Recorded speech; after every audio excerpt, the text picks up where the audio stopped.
ادب کا تقاضا ہے ذات محمد، ذرا سوچ کر نام ان کا لیا کر، ذرا سوچ کر نام ان کا لیا کر، ذرا سوچ کر نام ان کا لیا کر، ذرا سوچ کر نام ان کا لیا کر۔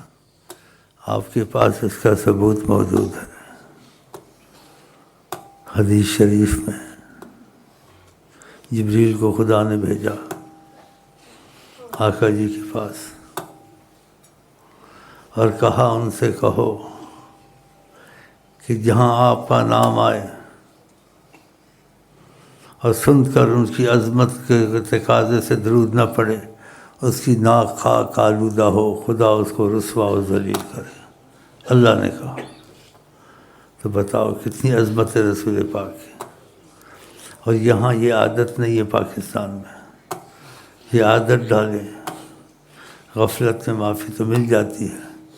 جب نام آپ کا آئے تو فوراً آپ کی زبان سے نکلے صلی اللہ علیہ وسلم، تاکہ اس حدیث میں جو عتاب ہے وہ آپ پہ نہ آیا۔ صلی اللہ علیہ وسلم جب بھی نام آئے دل میں کہہ دیا کریں زبان سے، یہ پکی عادت ڈالیں۔